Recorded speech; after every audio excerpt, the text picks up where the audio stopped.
बसहा चढ़ल शिव फिराए मसानी, बसहा चढ़ल शिव फिराए मसानी, जोगिया जरठ वेदन नहीं जान, पवन विधि शिव हो उतरब पार, पवन विधि शिव हो उतरब पार, पवन विधि।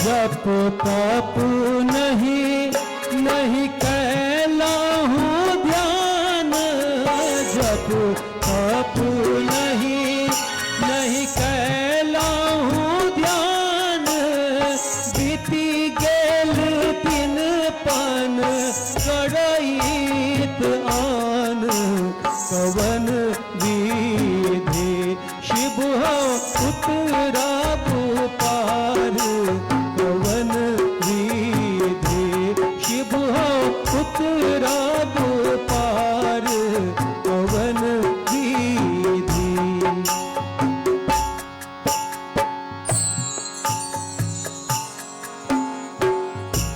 शिव हो उतरब पार, पवन विधि।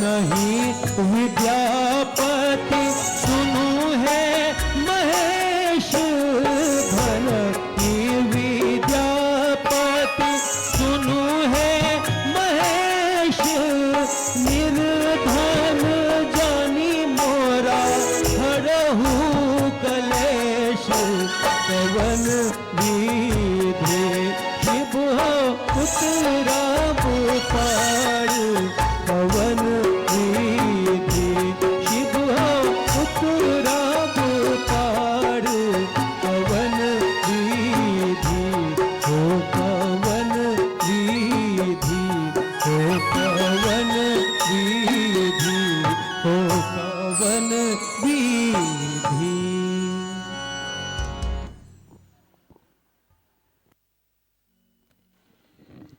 सुने अभी हम लोग भजन श्री श्याम मिश्रा जी से, बड़ा ही प्यारा भजन और साहब भी अक्सर सुना करते थे।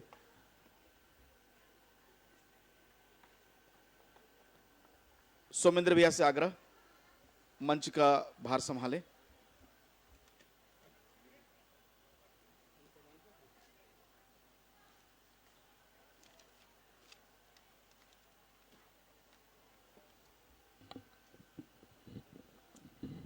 आप सभी को प्रणाम है।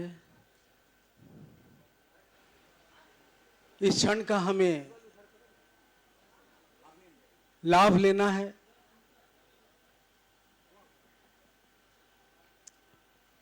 हम अब सुनेंगे दीदी बरखा आनंद जी को। जिनका अधिकाधिक समय साहब दीदी की संकल्प की स्थापना में समर्पित है।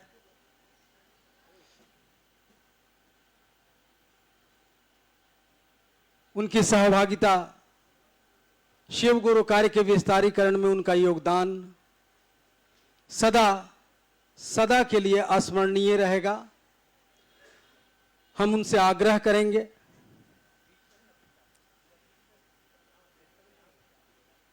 दीदी बरखा से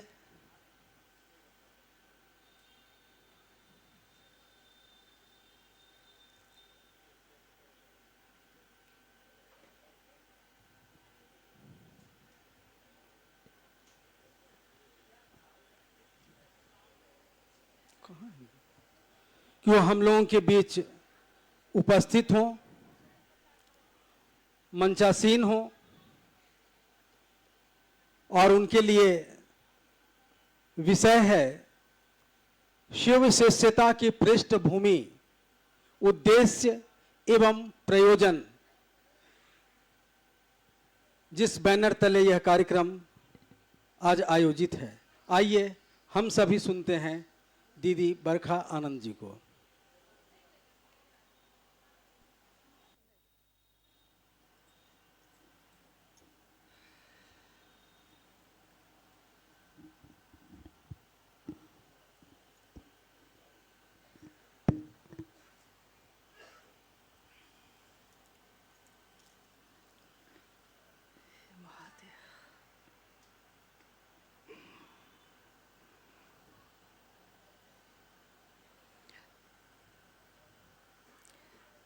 मेरे गुरु महेश्वर शिव को मेरा प्रणाम है।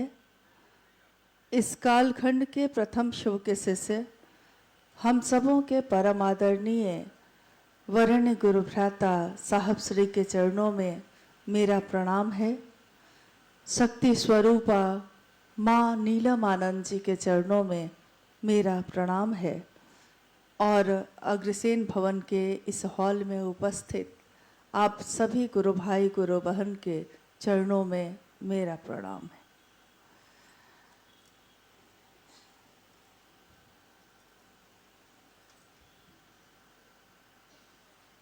आज की ये 2 दिवसीय कार्यशाला जो आज सुबह से प्रारंभ है, इसका विषय है शिव शिष्यता की पृष्ठभूमि, व्याप्ति और प्रयोजन। साहब के पूरे जीवन का निचोड़ है ये, और इस विषय पे सुबह से सभी गुरु भाई बहनों ने अपनी अपनी अभिव्यक्ति दी है। ये कार्यक्रम आज शाम तक चलेगा और कल दोपहर में समाप्त होगा।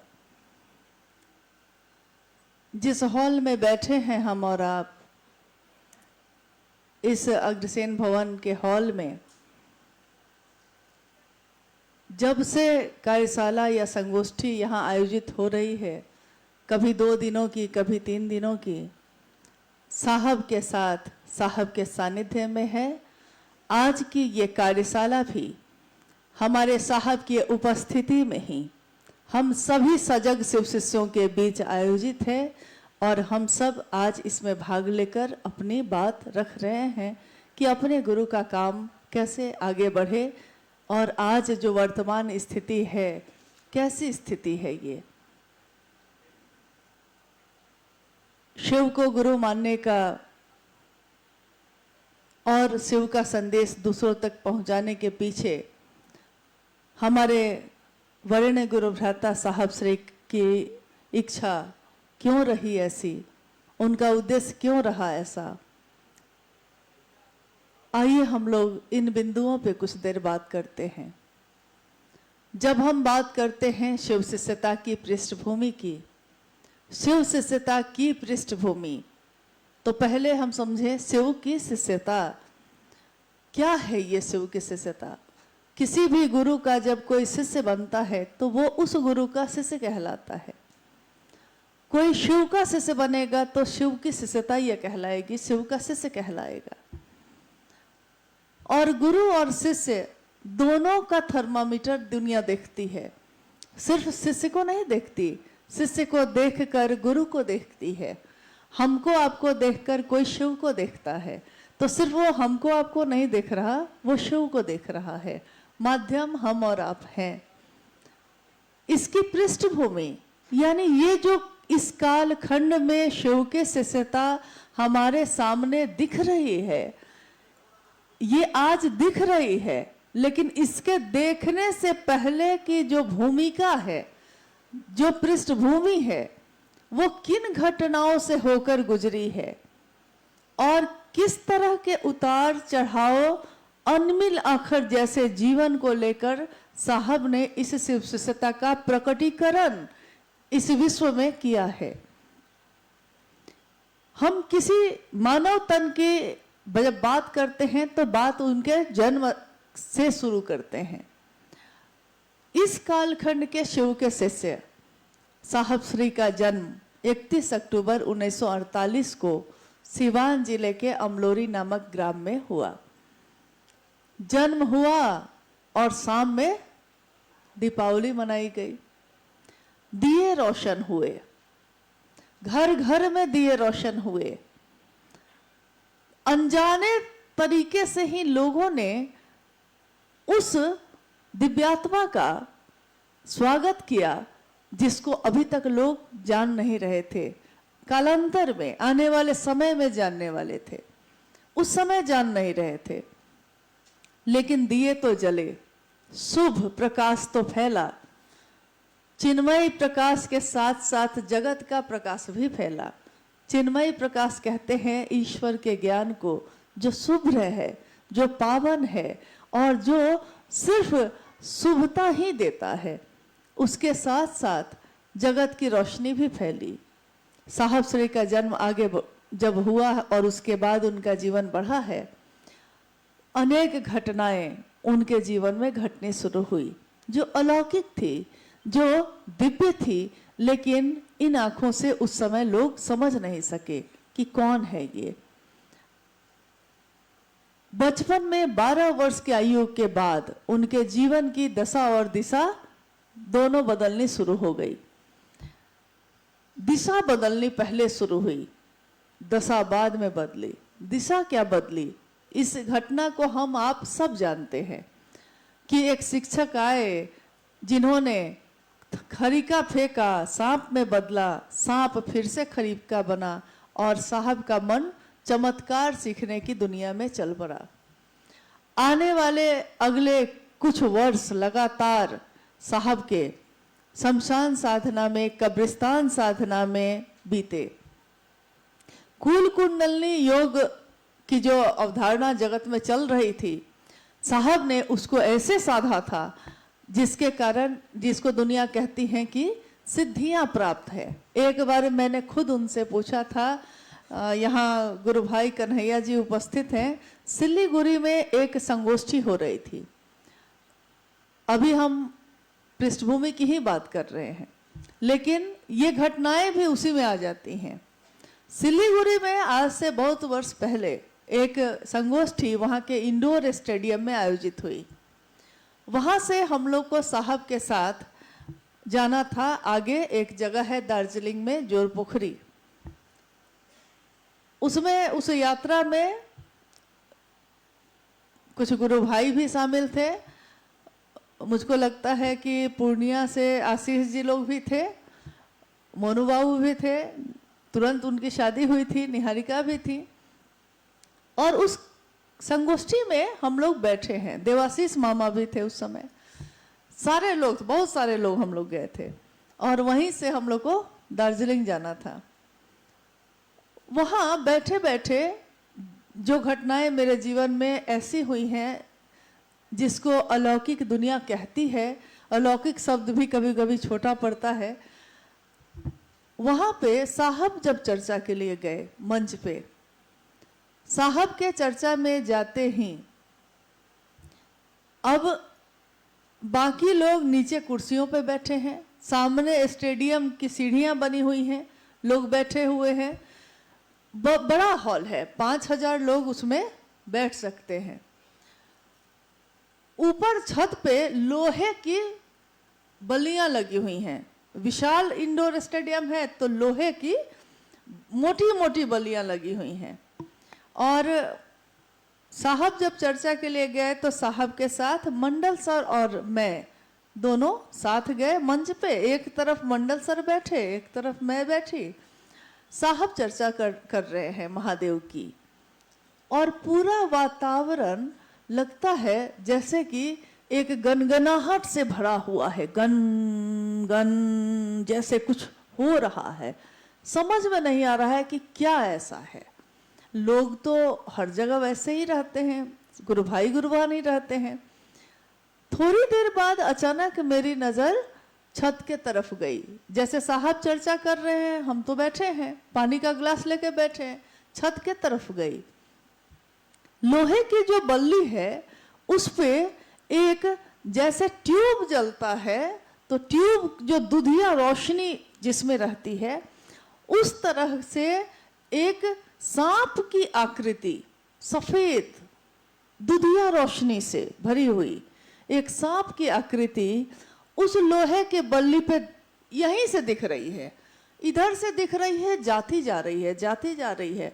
पहले मुझको लगा कि मेरी आंखों का भ्रम है, शायद ये है भी कि नहीं है, आंखों का भ्रम लगा। लेकिन फिर गौर से देखा तो दिख रहा है, साहब की चर्चा भी चल रही है। चर्चा समाप्त हो गई और हम लोग फिर मंच से नीचे साहब के साथ आए, लौटकर होटल में आए। उस दिन सिलीगुड़ी में ही रुकना था और उसके अगले दिन जाना था दार्जिलिंग, जोरपोखरी। अब वहां शाम में इस बात पे चर्चा होने लगी कि आज की संगोष्ठी कैसी रही, क्या साहब ने कहा, क्या मैंने कुछ गलत कहा। देखिए कितनी बड़ी बात जो साहब वरेण्य गुरु भ्राता से हमको आपको सीखनी है कि उनको हमेशा इस बात का भय रहा। प्रेम में कहते हैं गहरे प्रेम में भय होता है, गहरा प्रेम भय पैदा करता है, छोटी छोटी बातों से भी, कि कहीं मुझसे वो छूट न जाए। साहब को हमेशा इस बात का भय रहता कि मैं जो बोलता हूँ कहीं गलत तो नहीं बोल दिया, कहीं मेरी बात से कोई टूट तो नहीं जाएगा, कोई छूट तो नहीं जाएगा। तो चर्चा, हर चर्चा के बाद जब हम लोग बैठते तो साहब ये बात जरूर पूछते, मंडल सर आज मैंने गलत तो कुछ नहीं कहा ना, ज्यादा क्लास तो नहीं न ले लिए, मतलब सब टूटेगा नहीं ना, संभला रहेगा ना। ये बातें वो बार बार हर संगोष्ठी या कार्यक्रम के बाद जरूर पूछते। और उसके बाद हम लोग कहते आज क्या हुआ क्या हुआ। फिर मैंने कहा कि पता नहीं मैंने सच में देखा है कि मेरी आंखों का भ्रम था, लेकिन इस तरह की एक आकृति देखी जो दुधिया ट्यूबलाइट जैसी थी और सांप की तरह आकृति थी, लोहे के जो कड़ी है उस पे चल रही थी। तो उस शाम की चर्चा में साहब ने शिव की शक्तियों के बारे में बात की और उन्होंने कहा कि ये उसका एक नाम है, जो शक्ति है शिव की। बहुत सारी शक्तियां हैं, पहले तो 10 महाविद्या है और उसके बाद न्यून बहुत सारी शक्तियां हैं जो धीरे धीरे और न्यून हो गई हैं, जिसमें आप सुनते होंगे डाकिनी विद्या वगैरह होती है। सर्प वदना एक शक्ति का नाम है जो मैंने पहली बार साहब के मुंह से उस समय सुना कि सर्प वदना जो है वो इस तरह की आकृति में होती है। ये शिव की ही शक्ति है, शिव की बड़ी से बड़ी शक्ति और छोटी से छोटी शक्ति, उस श्रृंखला में ये भी शिव की शक्ति है। जो ऐसी शक्तियां अमूमन शिव चर्चा स्थलों पे दिखाई देती है, कोई देख पाता है कोई नहीं देख पाता। जब मैंने ये बात कही तो मंडल सर ने कहा कि मैंने भी देखा था। फिर नीचे जो कुर्सी पे बैठे थे उसमें से भी 2 गुरु भाइयों ने कहा कि हम लोगों ने भी देखा, बाकी लोगों ने नहीं देखा। तो उस दिन की वो चर्चा उसी पे होती रह गई। इस तरह की अलौकिक घटनाएं मुझको लगता है साहब के सानिध्य में चलने वाले गुरु भाई गुरु बहनों ने बहुत बार देखा होगा या अनुभूत किया होगा। ये ताकत, ये शक्ति जिसकी बात साहब कर रहे हैं, क्या सिर्फ शिव की वो शक्तियां हैं जो शास्त्रों में किताबों में है? क्योंकि हम लोगों ने तो साहब को जिस रूप में देखा है, शिव की शक्ति का वो रूप जिनकी बात में बल है, जिनके संदेश में बल है, और जो सोचते हैं तो उनकी सोच में बल है। वो सोचते हैं तो करोड़ों लोगों के दिल में शिव धड़कते हैं। हम आप दिखते हैं कि हम लोग काम कर रहे हैं, लेकिन हम आप कहीं भी जाते हैं तो सारे रास्ते खुल जाते हैं, और जो लोग के लिए हम लोग सोचते हैं कि मेरी बात सुनेंगे कि नहीं सुनेंगे, वो हमारी आपकी बात सुनने लगते हैं। छोटी छोटी ऐसी कितनी घटनाएं होती हैं। लेकिन वही सिलीगुड़ी में मैंने साहब से एक जिज्ञासा की थी, जो मैंने कहा कि कन्हैया जी कल भी इस बात को कह रहे थे कि आपने पूछा था, पूछ लिए रहते आप, मैं आपको इशारा कर रहा था, पूछिए ना, आगे पूछिए। मैंने साहब से पूछा था, क्या आपको उड्डयन योग आता है? उड्डयन योग का अर्थ होता है जो आकाश वायु मार्ग से, आकाश से यहां से वहां कहीं भी जा सकते हैं।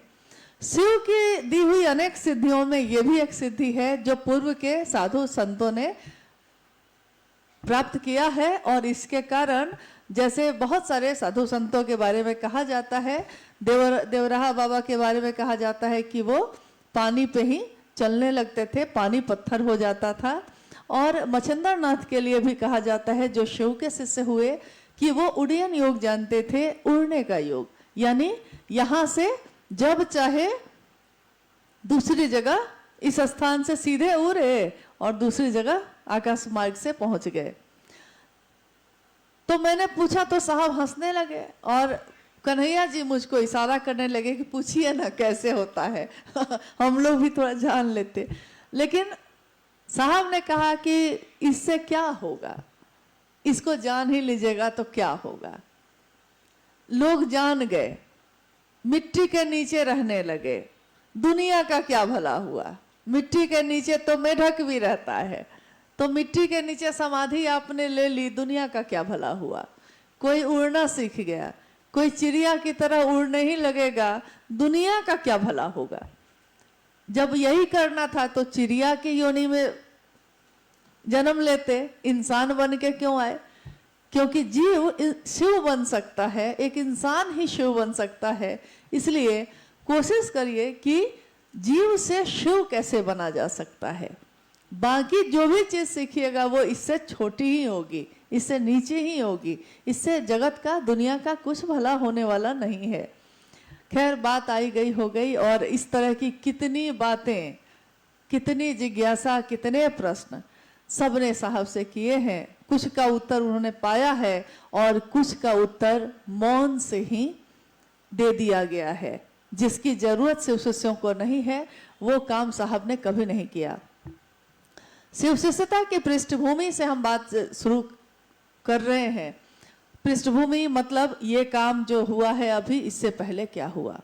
साहब के जीवन की जितनी घटनाएं हुई हैं, जितनी बातें गुजरी हैं, कुछ बातों की, घटनाओं की व्याख्या या उसका विस्तारीकरण अनमिल आखर पुस्तक में भी किया गया है।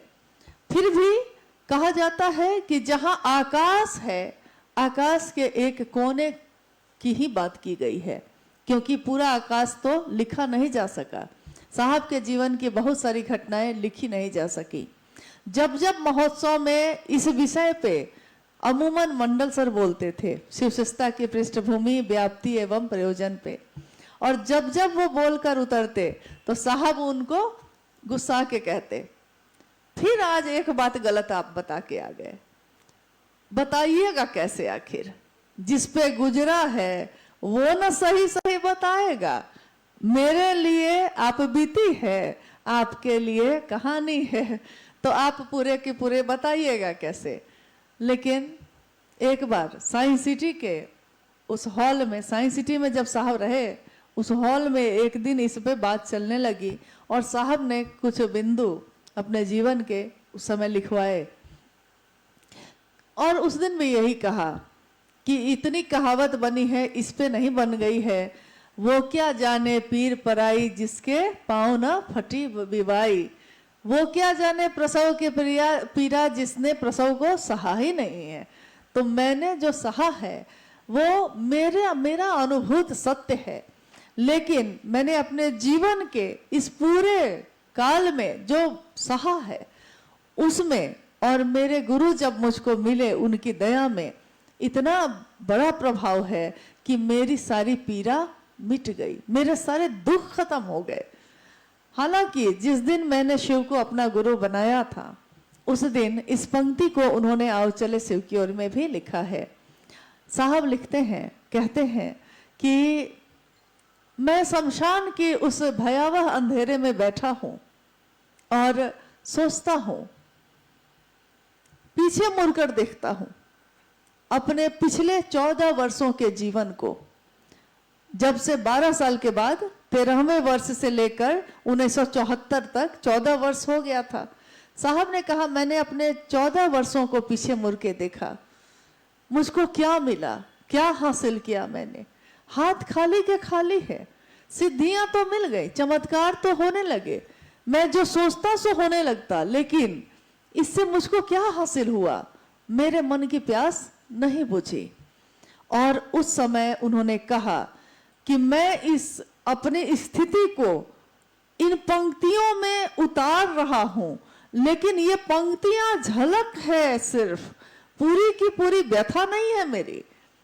तो उस पंक्ति में जब उपवन जो रांची में है साहब का स्थल, जब कोरोना काल में वो लिखवा रहे थे, ये बोल रहे थे और लिखा जा रहा था, तो साहब ने कहा कि मेरे मन में एक पंक्ति गूंजी, लेकिन ये पंक्ति जब गूंजी उससे तुरंत पहले मेरे मन की स्थिति का आकलन इन चीजों से कर सकते हैं कि मेरी आंखों के आगे शमशान का भयावह अंधेरा है। आंखों में जैसे शीशे टूटकर गर जाते हैं, चुभ जाते हैं आंखों में, वैसी चुभन है। और जैसे बर्फ के पहाड़ से किसी ने धकेल दिया है और ऊपर से नीचे गिरते हुए बर्फ के टुकड़ों से पूरा शरीर आपका लहूलुहान हो गया हो, ऐसे मेरे मन की स्थिति है। इस पंक्ति को उन्होंने आओ चले शिव की ओर में लिखा है, शायद आपने पढ़ा होगा, जिसने भी पढ़ा होगा तो इस पंक्ति को पढ़ा होगा। फिर उन्होंने कहा और मेरे मन में एक पंक्ति गूंजी, गुरु भगवान होते हैं तो भगवान गुरु क्यों नहीं। मैंने शिव को भगवान सुना था अपने घर में, शिव को ही अपना गुरु बनाया, भगवान शिव ही मेरे गुरु होंगे। जिस दिन मैंने शिव को गुरु बनाया था, मैंने गुरु समझकर नहीं बनाया था, मैंने भगवान को ही गुरु समझ के बनाया था। इसीलिए बाद में संदेश भी जब मैंने दिया लोगों को तो यही कहा, आइए भगवान शिव को अपना गुरु बनाइए। साहब ने कभी नहीं कहा कि जो गुरु हैं उनको गुरु बनाइए, भगवान शिव को अपना गुरु बनाइए। भगवान तो वो है ही, गुरु भी हैं, जिसके बारे में अभी आपने अनुभया से सुना कि गुरु के रूप में किस तरह से शिव के मतलब कि बहुत सारे रूप हैं। मनु भैया ने भी इस पे बात की है। बहुत सारे रूप में एक ही ये रूप, एक ऐसा रूप, गुरु और शिष्य का संबंध जब होता है तो क्या होता है। साहब ने कहा कि ये तो पृष्ठभूमि हो गई मेरे जीवन की, ये घटनाएं इतनी हैं कि मोटी किताब लिखी जाएगी तब भी छोटी पड़ जाएगी। मेरे जीवन में इतनी घटनाएं हुई। हालांकि बाद में जब मैंने शिव को गुरु बनाया तो वो शक्तियां जिनको मैंने अपने साथ लिया था, शक्तियां जो अच्छी भी होती हैं और बुरी भी होती हैं। कहा उन्होंने कि अगर अच्छे लोगों का साथ लीजिएगा ना और उनको छोड़ दीजिएगा, किसी दिन मान लीजिए वो आपको छोड़ दे या आप उसको छोड़ दीजिए, तो वो आपको तंग नहीं करेगा। लेकिन अगर दुष्टों का साथ आपने ले लिया है और वो आपको छोड़े तब भी आपको तंग करेगा, आप उसको छोड़िएगा तब भी वो आपका पीछा करेगा और आप ही को तंग करता रहेगा। इसका उदाहरण बहुत सारा है। अभी तत्काल जो वर्तमान काल में चल रहा है उसमें बहुत सारे लोग इसके उदाहरण के रूप में हैं, जिन्होंने साहब के साथ चलना स्वीकार किया, साहब से बहुत कुछ प्राप्त किया, लेकिन साहब को ही छोड़ा। तंग भी साहब को ही कर रहे हैं। अरे गुरु कार्य को तंग करना मतलब साहब को तंग करना, शिव की शिष्यता को धूमिल करना मतलब शिव और साहब दीदी को धूमिल करना। हमको आपको थोड़े ही, जिसने भी ये काम किया उसने यही किया। उस दिन साहब ने भी कहा कि जब मैंने अब शिव को गुरु मानकर 3 शर्तें लगाई, तो उन शर्तों में ये भी शर्त थी मेरी तीसरी कि आज से जो पहले करता था वो अब कुछ नहीं करूंगा, यानी शमशान साधना, कब्रिस्तान साधना या बहुत सारे सिद्धियों के लिए जो मैं काम कर रहा था वो अब नहीं करूंगा। अब जो महादेव बताएंगे वही करूंगा। हालांकि उनको मालूम था कि महादेव शरीर में नहीं है। 1975 में मुजफ्फरपुर के तुर्की नामक स्थान पे साहब की सांसों पे हवा के झोंके के साथ नमः आया और शिवाय उतर गया।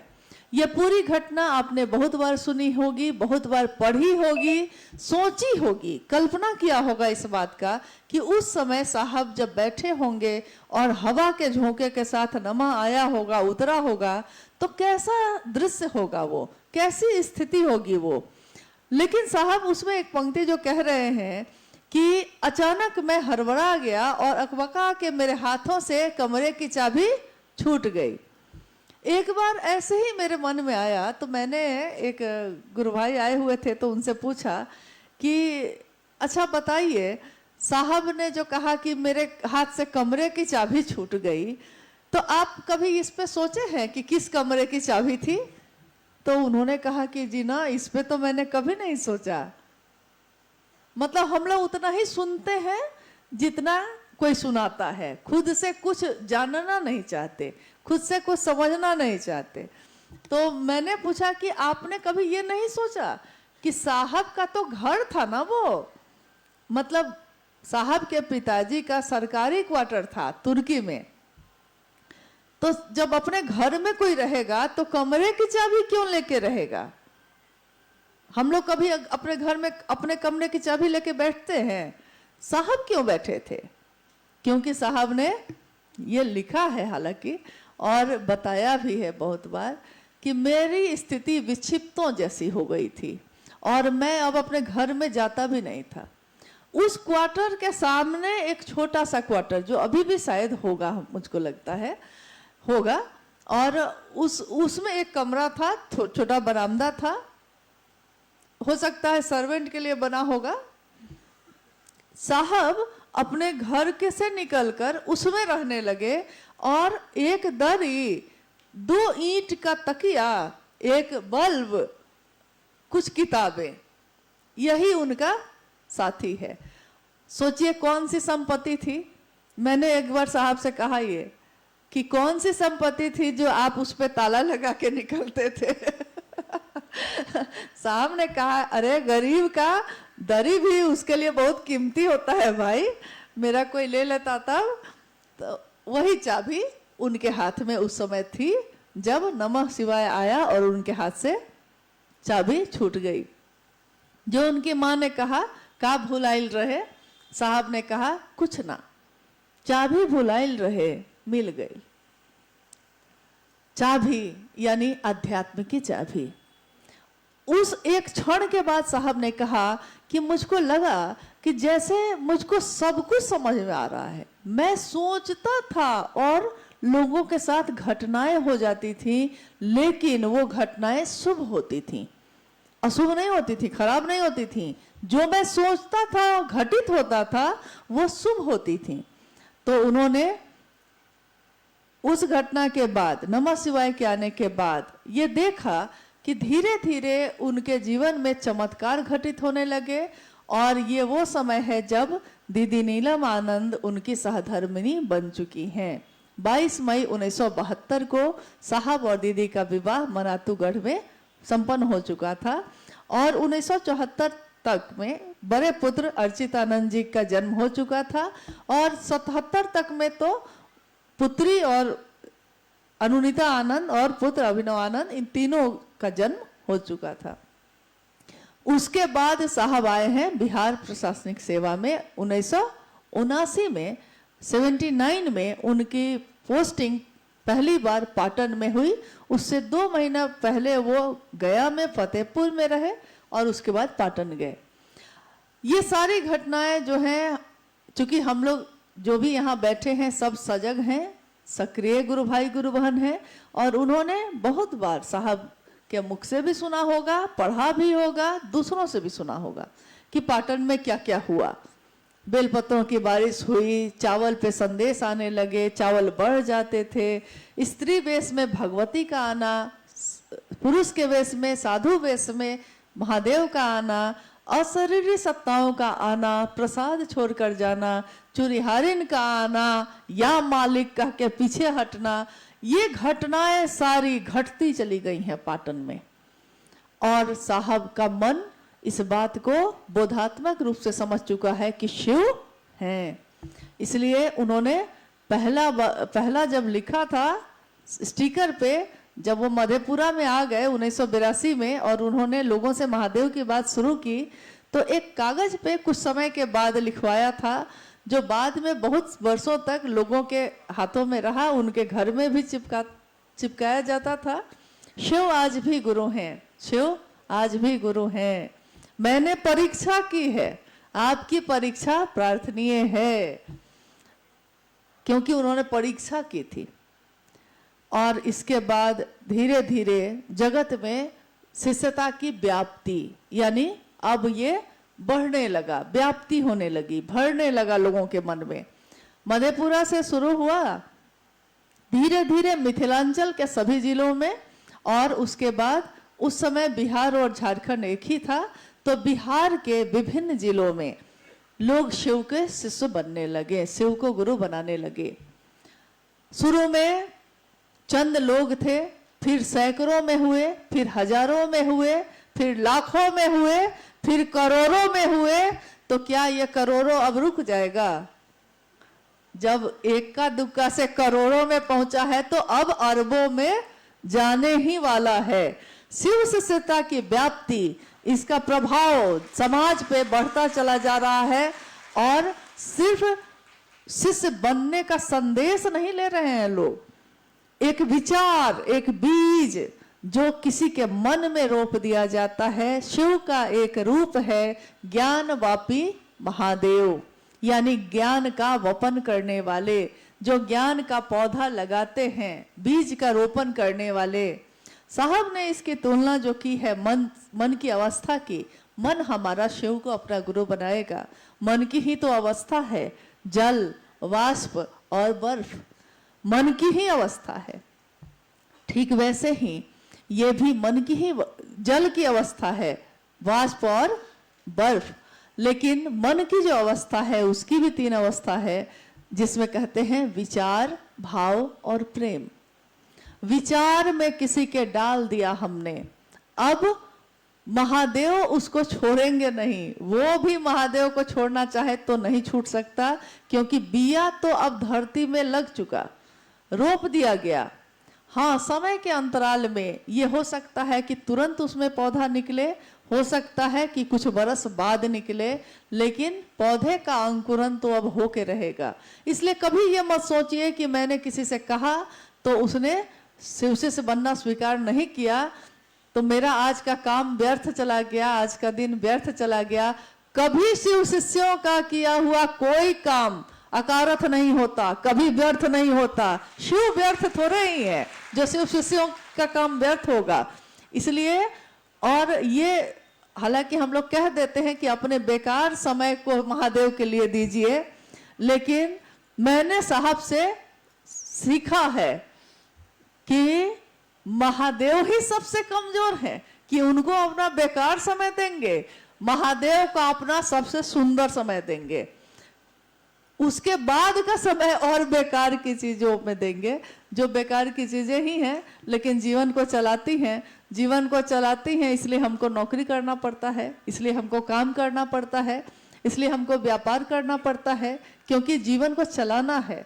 लेकिन हर शिव का शिष्य ये काम बहुत व्यवस्था में करता है, उसकी पसंद का नहीं है ये काम। जिस मन पे छाप पड़ गई हो महादेव की, उस पे दूसरे किसी काम की छाप नहीं पड़ पाती। साहब ने शिव शिष्यता की व्याप्ति इस जगत में की है और इस व्याप्ति से अब कोई अछूता नहीं रह सकता, क्योंकि शिव की शक्तियों का प्रकटीकरण दिखता है, शिव की शक्तियां नहीं दिखती। जिस तरह बिजली जो तार में चलता है, आवेश है उसमें, वो दिखता नहीं, बल्ब जब जलता है तो प्रकटीकरण दिख रहा है। वैसे ही शिव की शक्तियों का भी होता है। साहब श्री जो इस धरती पे आए, शिव की शिष्यता का जो प्रकटीकरण उन्होंने किया है, आज तक दुनिया में हजारों साल के इतिहास में और किसी शिव के न शिष्य ने किया न भक्त ने किया, क्योंकि मन की अवस्था है ये, विचार, भाव और प्रेम। विचार गहरे होते हैं तो भाव बनते हैं, भाव गहरे होते हैं तो प्रेम बनते हैं। विचार टूट जाते हैं जल्दी, भाव मुश्किल से टूटते हैं और प्रेम नहीं टूटता है। प्रेम का चरमोत्कर्ष है भक्ति। एक उदाहरण जो अक्सर हम लोग देते हैं कि शिव के बहुत सारे भक्त हुए। भक्ति का सोच लीजिए, जब प्रेम का चरमोत्कर्ष होगा भक्ति, तो जब प्रेम में नहीं बदल रहे हैं हम, तो भक्ति में बदलेंगे। प्रेम में नहीं बदल रहे हैं, पूरी दुनिया एक तरफ हो गई, कह दिया कि इस लड़की से प्रेम है तो इसी से विवाह करेंगे। पूरा घर छूट गया, समाज छूट गया, दुनिया छूट गई, लेकिन वो लड़की नहीं छूटी जिससे प्रेम हुआ था। प्रेम गली अति साकरी, सुना अभी आपने, जामे दो ना समाए, दो नहीं समाते हैं, एक हो जाते हैं। लेकिन जब एक होते हैं तो होता क्या है, क्योंकि यहां प्रेम की बात की जा रही है गुरु से। गुरु का भाव जब शिष्य के भाव से मिलता है तो क्या होता है। साहब श्री कह रहे हैं कि गुरु का भाव, गुरु से सतत प्रवाहित करुणा का भाव, क्योंकि शिव करुणावतारम भी है, शिव में अनुग्रह का भाव भी है, गुरु का भाव भी है। शिव से सतत प्रवाहित करुणा का भाव जब शिष्य के भाव से मिलता है तो उसमें एक चिन्मय उद्वेलन पैदा करता है। और चिन्मय उद्वेलन जब पैदा होता है तो आखिर उसके बाद होता क्या है। साहब लिख रहे हैं कि व्यक्ति का चिंतन, चिन्मय उद्वेलन का अर्थ पहले समझ लेते हैं हम लोग कि व्यक्ति का चिंतन, इसके बाद समझते हैं। चिन्मय उद्वेलन का अर्थ होता है, चिन्मय मतलब शुभ्र, पावन, ईश्वर का ज्ञान, भगवान का ज्ञान जो हमको ईश्वर से मिलता है। उद्वेलन का अर्थ होता है एक तेज लहर, तूफानी लहर, इतनी तेज जो छू लेना चाहती है आसमान को। तो जब गुरु के करुणा से शिष्य भाव मिलता है तो उसके अंदर एक तरफ पैदा होती है, एक बेचैनी पैदा होती है महादेव से मिलने की। हम कैसे मिल लें। आज साहब शरीर में नहीं, हम लोग बैठे हैं और लग रहा है साहब से कैसे मिल लें, कैसे मिल लें। ये एक अंदर से एक व्याकुलता, एक बेचैनी जो हम सबको बेचैन किए हुए है कि मिल के भी मिल ना पाए। अब क्या करें हम, मिल के भी मिल नहीं पा रहे हैं, ये बेचैनी जो है ये क्या करें हम। तो साहब ने कहा कि यही होता है, एक ऐसा उद्वेलन पैदा होता है। और जब ये होता है तब क्या होता है, जब तूफानी लहर उठती है तो बांध को तोड़ देती है। इंसान के चिंतन को में जब ऐसा होगा तो इंसान के साथ क्या होगा। साहब कह रहे हैं कि व्यक्ति का चिंतन धारा, जो बहुत सारे बांध उसने बना रखे हैं ना, स्वार्थ जनित तटबंधों को तोड़ देगी। क्या होगा, स्वार्थ जनित, हमारा जो भी स्वार्थ है, जो भी मेरे अंदर स्वार्थ पैदा हो रहा है, मेरा वर्चस्व हो जाए, मुझको लोग जाने, मेरा सम्मान हो, मैं भी कुछ हूं, मैं ये हूं, मैं वो हूं, मुझको कोई ये दे दे, मैं किसी से ये ले लूं, बहुत तरह के स्वार्थ हो सकते हैं। स्वार्थ जनित तटबंधों को तोड़कर सर्वमय करेगा, यानी सारे बंधन टूट जाएंगे और सारे लोग क्या होंगे, सब एक होंगे। एक स्वार्थ भी होगा तो एक होगा, चिंतन भी होगा तो एक होगा, क्योंकि बांध सारे टूट गए हैं। व्यक्ति का जब, इंसान का मन जब इस स्थिति में आता है, तब दैविक, दैहिक, भौतिक तीनों तरह के कष्टों को सहने की जो व्यवस्था है उसको विदीर्ण करता है। दैविक यानी जो पहले से हम पे लगा हुआ है, कर्मफल जो मेरे आ रहे हैं, उसको दैहिक यानी शारीरिक जो हमारी शक्ति छिन्न होती है या बीमार होते हैं हम, शरीर की जो बीमारी होती है वो, शरीर की जो कमजोरी होती है वो, और भौतिक यानी दुनिया में जो चीजें होती हैं जो भौतिक रूप से मिलती हैं, तीनों तरह के कष्टों को विदीर्ण करता है। विदीर्ण मतलब एक साथ उसको भोगने की व्यवस्था का संहार कर देता है। ये है शिव के शिष्यता की व्याप्ति का जो प्रकटीकरण है, क्योंकि हर व्यक्ति के मन में बदलाव आया।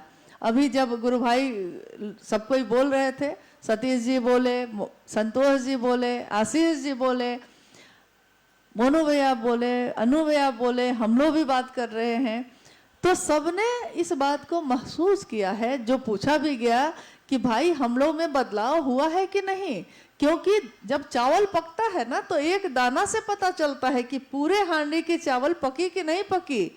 तो हम जितने शिव से बैठे हैं, अगर हमारा मन ये कहता है कि हम में परिमार्जन हुआ है, हम में बदलाव हुआ है, तो अगर हम में हुआ है तो दुनिया में भी हुआ है। ये कभी नहीं सोचना है कि हम तो बहुत अच्छे हो गए और बाकी सारे लोग खराब है, ऐसा बिल्कुल नहीं है। बहुत ऐसे हैं जो हमसे बहुत बेहतर हैं और हम नहीं जानते, जो दिखते भी नहीं हैं, जो समझ में भी नहीं आते, हम नहीं जानते कि उनके अंदर क्या परिवर्तन हुआ है। क्या वो 99 तक पहुंच गए हैं? कुछ लोग तो पहुंचे होंगे। हम लोग हर बात में कह रहे हैं कि जीव शिव बनेगा, तो किसी दिन तो बनेगा। हम हर बात में कह रहे हैं कि मंजिल है भगवान शिव और रास्ता है शिवशिष्टता का राजमार्ग, तो रास्ता जब शिवशिष्टता का राजमार्ग का है और मंजिल भगवान है, हम सब चल रहे हैं, तो किसी दिन तो हम लोग मंजिल पे पहुंचेंगे या नहीं? किसी दिन हम शिष्य बनेंगे कि नहीं? थर्मामीटर लगाने बोला साहब ने। किसी ने पूछा कि हम शिव से हुए कि नहीं, कैसे समझे? साहब ने कहा थर्मामीटर तुम्हारे पास है, तुम्हारा मन। थर्मामीटर एक लगता है तो शरीर की का बुखार पता चलता है, और मन का थर्मामीटर लगाओगे तो पता चलेगा कि शिव से हुए कि नहीं। दूसरा नहीं बताएगा, आप खुद बताएंगे। लगा लीजिए, देखिए कि 24 घंटे में कितनी देर महादेव के ध्यान में रहते हैं। तो उस समय लोग गिनने लगे। जब साहब ये कितने, सुबह उठते हैं तो थोड़ी देर याद आते हैं, फिर चर्चा में जाते हैं तो याद आते हैं, फिर कहीं पे फोन करते हैं तो याद आते हैं। लेकिन धीरे धीरे, सनय सनय, धीरे धीरे स्थिति ये है कि शिव ही याद रहते हैं और बाकी बातें भूल गए। इश्क ने मुझको निकम्मा कर दिया, वरना आदमी था मैं काम का। तो पहले दुनिया के काम में थे, इश्क हो गया महादेव से तो दुनिया के नहीं रहे। दुनिया के किसी काम के हम लोग नहीं रहे, बस महादेव का काम हो पाता है। लेकिन साहब ने संतुलन सिखाया है कि एक साथ गृहस्थ में रहने वाले लोग एक साथ गृहस्थ आश्रम को भी संतुलित रखेंगे, गृहस्थ आश्रम को भी शमशान नहीं बनाना है, और अलौकिक दुनिया जो है, शिव की जो दुनिया है, उसमें भी चलेंगे। शरीर हमारा यहाँ है और मन वहाँ है। शरीर न यहाँ है, मन तो वहाँ है। इसलिए इस दुनिया में रहो, लेकिन दुनिया के हो के मत रह जाना। ये है साहब का संदेश, और यही उनका उद्देश्य है कि हर व्यक्ति शिव का शिष्य बन सके, चाहे उसमें पात्रता हो या नहीं हो। पात्रता तो महादेव पैदा करेंगे, हमारे अंदर, आपके अंदर सामर्थ्य नहीं है, लेकिन महादेव के अंदर सबकी सब पूरी की पूरी सामर्थ्य है। आवेश रहित आवेश है वो। शिव के शरण में हम सब चल रहे हैं, जा रहे हैं। ये दुनिया बड़ी खूबसूरत है, इसलिए क्योंकि इसमें शिव की बात हो रही है। दुनिया तो पहले भी थी, महादेव तो पहले भी थे, ना महादेव मेरे हुए थे, ना हम महादेव के हुए थे, ना महादेव के तरफ जाने का रास्ता किसी ने बताया था। हम लोग बात कर रहे थे कि इतने शिष्य हुए, इतने भक्त हुए, किसी ने रास्ता नहीं बनाया कि हर व्यक्ति उस रास्ते पे जा सकता है। पुल बनाने वाला ये थोड़े निर्धारित करता है कि ये आदमी जाएगा पुल के उस पार और ये नहीं जाएगा। जो पुल बनाता है वो सबके लिए बनाता है। साहब ने महादेव तक पहुंचने का जो पुल बनाया है, जो रास्ता बनाया है, उस पे सब चल सकते हैं, सब जा सकते हैं। इसलिए ये रास्ता बहुत सुंदर है। इस रास्ते का हम अपने हृदय से नमन करते हैं, अपने गुरु को नमन करते हैं। और क्योंकि अभी शाम की चर्चा चलेगी, शाम तक चलेगी, और आप सब सुबह पहुंचे हैं, थके हुए हैं, तो हम लोग अनुरोध करेंगे कि कुछ जिज्ञासाएं अगर होंगी तो शाम में हम लोग उस पर बात करेंगे। और अभी आप लोग थोड़ा आराम कर लीजिए, थोड़ी देर का ब्रेक ले लीजिए, और महादेव के काम को हम आगे कैसे बढ़ाएं, संध्या के समय की जो चर्चा है, मेरा अनुरोध होगा कि हम लोग इस पे बात करें कि किस तरह हम इसको पूरे विश्व में बढ़ा सकते हैं, पूरी दुनिया की बात कर सकते हैं। बिहार, झारखंड या भारत के सभी राज्यों में ये संदेश पहुंच गया है। और हमारे आपके यहाँ कोई न कोई ऐसे व्यक्ति होंगे जो दूसरे देशों में रहते हैं। नेपाल देश के भी बहुत लोग दूसरे देशों में रहते हैं, भारत देश के भी बहुत लोग बाहर के देशों में रहते हैं। हमारे बच्चे अब बाहर जा रहे हैं, विदेशों में पढ़ने जा रहे हैं, कोई काम करने जा रहा है, कोई बसने जा रहा है। महादेव का कभी इस धरती पे भारत देश में मकई की खेती नहीं होती थी, तो उस समय अंग्रेजों के द्वारा लाया गया था मकई के दाने, और आज मकई की खेती भारत की खेती हो गई है। भारत का भी बिया, ये जो शिव शिष्यता का बिया है, पूरी दुनिया में पहुंचे, ताकि पूरी दुनिया में शिव की खेती हो सके, इसकी कामना है। आप सभी के चरणों में प्रणाम है। फिर संध्या में हम लोग मिलते हैं।